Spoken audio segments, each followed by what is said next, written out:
Hi guys, Olive here today to do the book buying tag, which is a tag that was originally created by Megan Olivier. I will link her original video down in the description box below.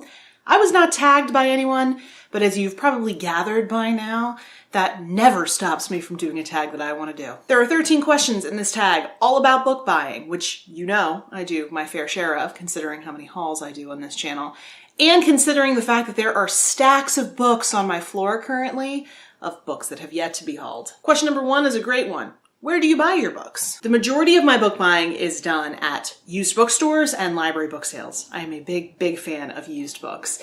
Occasionally I will shop online. I really like to use Book Outlet, which sells remaindered copies of books. I do also have a Barnes & Noble membership, so sometimes I will shop in store if there's something new that I've been wanting to pick up, get that sweet discount. Or if there's a pre-order that I want, I use my Barnes & Noble membership because I get very fast free shipping. Question number 2 is very fittingly, do you ever pre-order books? And if you do you do so online or in store? It's very rare that I will pre-order something these days. It has to be something that I'm intensely excited about and something that I didn't want to get or wasn't able to get as an art copy through a publisher or through my friend Steve Donahue. The new releases that I get excited about, unless I'm ravenous to get my hands on it, I'll typically wait, put myself on the holds list at the library. I'll wait about 6 months until they potentially get remaindered and then get put on Book Outlet. All that being said, I do still pre-order books sometimes. And when I do so, it's exclusively online. Question number 3, on average, how many books do you buy per month? That entirely depends upon the month that you're talking about. Some months are very library book sale heavy, typically in the spring and then again in the fall.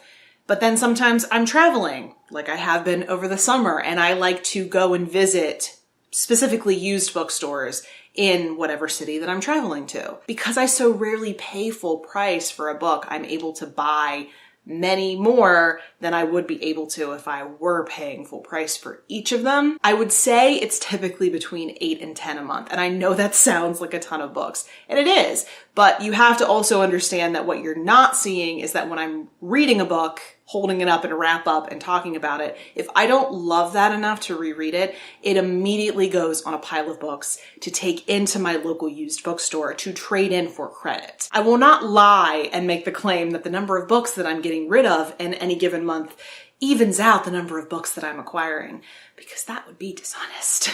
But there is a little bit of a balance where every couple of months I am getting rid of the old books that I no longer want. Question number 4, do you use your local library? All the time. Pittsburgh has an amazing library system. Thank you, Andrew Carnegie. So I'm using it all the time. I take out books in physical form. I check out ebooks. I check out a ton of audiobooks. I absolutely love the library. Question number 6, what is your opinion on library books? I love them.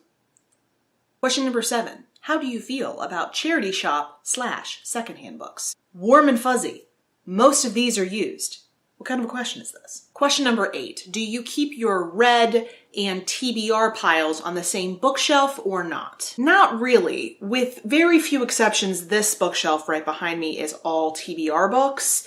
This shelf over here has all my Russian history books, which is a mixture of read and unread, which I keep together because they're all Russian history books. But below the Russian history books is pretty much my whole nonfiction TBR. I did a whole bookshelf tour about a year ago. I will link that if you're interested in watching it. When I have finished a book, unless it's a Russian history book, in which case it needs to stay in its place here on the shelf, once I'm done with it, if I loved it and want to reread it, it will go out on my favorites mantelpiece, which was another part of my bookshelf tour. But if I didn't love it or really hated it and want it out of my life, it will go on the to be traded in pile that I spoke about earlier. I kind of like having them separated, although slowly but surely I am running out of room on that favorites mantle, so I may have to devise a new system here shortly. Question number 9, do you plan to read all the books that you own?